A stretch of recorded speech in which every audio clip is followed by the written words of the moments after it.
So he makes lo-fi music. He's been making lo-fi music for a while. I started following him recently on YouTube. I knew of his story because I have seen him in a couple other spaces on YouTube, and I knew of him, but I hadn't actually started to dig into and learn about some of his content. So anyway, he started out, he's a lo-fi producer. He was making videos on TikTok. He had some remixes and some songs that went viral on TikTok, and from other content he was creating, he was able to build up his music to where it is now. So y'all see he's got over 732,000 monthly listeners on Spotify. Absolutely killing it. He's got several songs here with over 1 million streams. So shout out to Eldre. He also has a YouTube channel if y'all want to check him out. Again, the link will be in the description. And he gives a lot of information about production, about Spotify, about your music career, what his thoughts are on creating music and his whole release process. So he gives a lot back to the community, which is super, super dope. Anyway, I want y'all to listen to the first parts of this video from him. He uploaded a video and it was titled "How I Lost 31 Million Streams on Spotify in 2 years." Oh my goodness. Now, the great thing, the thing I've noticed and the thing I like about Eldre is he just keeps it real. He tells it how it is. He speaks how he feels and kind of what he's going through. A lot of like what we do here on the Music Morning Show. And he gives some great insight to why this isn't necessarily a bad thing. And it helped him understand what he needs to do moving forward. So y'all check this one out. I got over 34 million streams on Spotify this year. And here's why I'm depressed about it. Hold on a second. Hold on. I had it on 1.25 speed. Here we go. But no, seriously though, it's that time of the year. It's Spotify Wrapped. This year I got 34 million streams, but last year I got 44 million streams. That's not all. Crazy. The year before that I got 65 million streams. So it's just been a steady decline ever since my peak back in 2021. I did a full breakdown of my Spotify Wrapped this year. If you want to see the nitty gritty of all the streams I got and all the metrics and stuff like that, feel free to check it out on my second channel, Eldre TV. But in this video, I want to be really transparent and talk about my decline in streams. I'm going to go over some things I feel like I've been doing right, some things I've been doing wrong, and some external factors that I feel like are just completely out of my control. Yeah, and you know what? Before we get into the video, I talked to you guys a little bit about this, about my journey. I've seen a lot of the same thing that Eldre is talking about with my journey. So start of last year, I had over 70,000 monthly listeners on Spotify, which was super dope. That I think was my peak. And then going into this year, I have 35,000 monthly listeners. And a lot of it is what we talked about earlier to start the show. I've been testing out different things, trying different things, see what's working, see what I like making, see what the community likes, seeing what the fans like. And it's just really been a learning and testing process for me. So I'm seeing a lot of what Eldre is talking about. And now, because I went a whole year going from 70,000 to 35,000 monthly listeners, I've kind of been able to understand a lot more and see the data on where my plays are coming from when it comes specifically to Spotify and what I can do to improve. So he's going to talk about that here moving forward. Of which I feel like people do not talk about enough, especially in the lo-fi space. And hopefully you learn something along the way. Also, a big shout out to our channel sponsor, DistroKid, but more on that later. Without further ado, let's keep it light and start off with some things I feel like I've been doing right. Let me set the stage for you. 2020, I released Steven Universe. It went viral on TikTok, but the sound didn't really start taking off until the end of the year. So 2021, the year that I got 65 million streams, was like the peak of it, you know what I'm saying? And around that time, I was just putting out content and putting out music very, very consistently. What did I say? Content consistently. This is going to be the theme of 2024, y'all. And I'm going to continue. You guys are going to get sick of hearing it, but I'm going to continue to show you examples of why the content, why being consistent is so important. But I'm going to let Eldre keep telling y'all. And he's talking about Steven Universe. This is a song here. Y'all have probably heard of it if you listen to lo-fi music, especially the sample at the beginning. I'll play the first part so we don't get a copyright strike.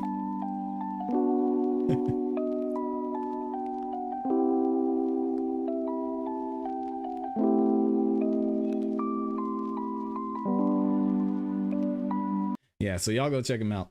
Let's keep it moving. So to organize this video better, I'm gonna list off the things that I feel like I've been doing right, with number one just being consistency. I mean, consistency is key, no matter how cliche that Come on, man. I was just putting out like viral lo-fi remix after viral lo-fi remix. I'm talking Steven Universe, Gravity Falls, Dear Katara. I found something that was working and I pretty much just went all at it. He found something that was working, he went all out. This is so important. And this is something I even had to be reminded today. Again, shout out to my beautiful, lovely, amazing wife, reminding me of what I say all the time, being consistent and doubling down on what's working. I know I tell y'all that all the time. That's something I had to relearn this week, which is why I kind of went back to the format that we were using before, where we did the music reviews.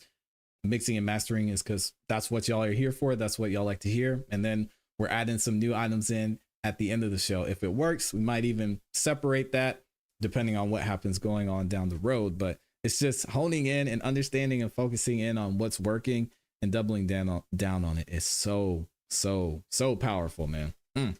Something similar before that. Before I found the lo-fi remixes, I was doing like the dance remixes, like my Frank Ocean remix Shibuya, or the Doja Cat like Cash Cat remix. And those were actually my first things to go viral back in like 2019. 2019, 2020 is when I was doing like all the dance stuff. There was a bunch of viral dances to it and stuff like that. But when that started to die off, I pivoted into the lo-fi cartoon flips, you know what I'm saying? But at the end of the day, I just never gave up and I just kept at it. And although I'm not nearly as consistent, I'm still here and I'm still haven't given up. So, I mean, yeah, I said I was a little depressed about 34 million, but it's still incredible. Don't get me wrong. But piggybacking off of what I just mentioned, I'd say the second thing I did right was just adapting to trends. Like I said, I did the dance remixes, that started falling off.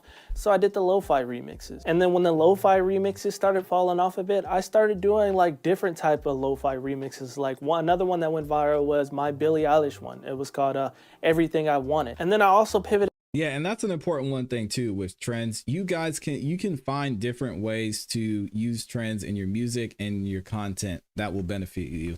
For example, I was looking yesterday, we were talking about Spotify, or not Spotify. We were talking about SoundCloud is going for sale. The news dropped on Monday.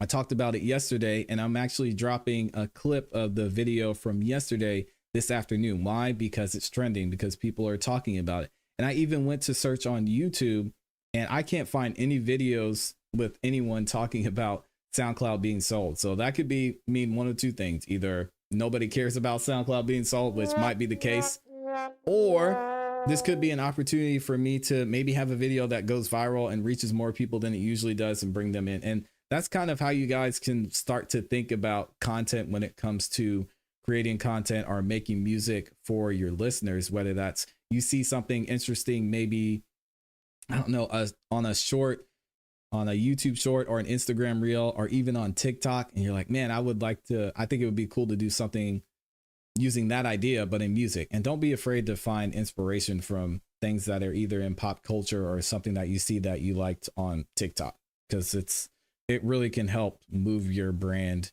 and move your music career forward. Top Shelf into some more original stuff, and then I started getting picked up in more playlists. Like my track Calm Down did really well. I dropped this really chill lo-fi album called Where's the Rain, and it got playlisted on Apple Music and it's been doing numbers ever since. I think it has like 4 million streams over there, which is, for Apple Music, that's huge. So no matter what, I was always trying to adapt to the trends that I could actually go with. Like I skipped the drill scene, I skipped the Jersey scene, like I didn't do any of that stuff, and maybe that's where my fall off began. But whether it be a new platform or a new strategy, I'm always trying to adapt, and that's super important. The third thing I feel like I've been doing right is just keeping up the music quality. I've been trying to expand as much as I could, no matter what. Before all of this virality, I was just a dude making beats and just trying to get better, just like you, like making trash beats here and there, making every now and then there's a beat that I really love. And eventually I just kind of found my sound and I stuck with it and I kept improving on it. So like this year I've been working with like actual musicians. I dropped that album with Deutsche Grammophon where I got to work with the whole orchestra. I did a music video, photo shoots, all that kind of stuff. Even Snow 5 Volume 2 that just came out. I got my guy Seb Zillner playing sax all over that. I hired some jazz pianists to kind of flip some of the Christmas songs, and I even hired a voiceover actor for the intro. So throughout all the ups and downs, I tried to make sure at the very least the quality of my music was still good. Now, all that being said, there definitely was a lot of challenges I faced to where that gradual decline might come into play more. But besides all of that, a quick word about the channel sponsor DistroKid. If by now you don't know what DistroKid is, you've got to be sleeping under a rock. It's pretty much the best way to get your music out on all streaming platforms. Facts. Shout out to DistroKid, man. If y'all don't have DistroKid, they are also the sponsor of the Music Morning Show as well, and this the sponsor of the ClassE Beats YouTube channel. So if y'all haven't signed up for DistroKid, man, make sure you click the link in the description. They do give you a discount if you sign up using the affiliate link in the description, and it's $20 a year to distribute unlimited amounts of music. So y'all check it out. Let me let Eldre finish his commercial real quick. All the music I released that got me all these streams has been released through DistroKid, and I haven't had to upload skip through it a little bit. Your channel massively, and it's genuinely wrong. Now again, there are a lot of external forces at play, but okay, so now he's gonna start talking about some of the things that he did wrong, and I'm gonna kind of give y'all a cliffhanger because I want you guys to go watch this video. But make sure you go watch this video, how I lost 31 million streams on Spotify in 2 years. The link is also going to be in the description, but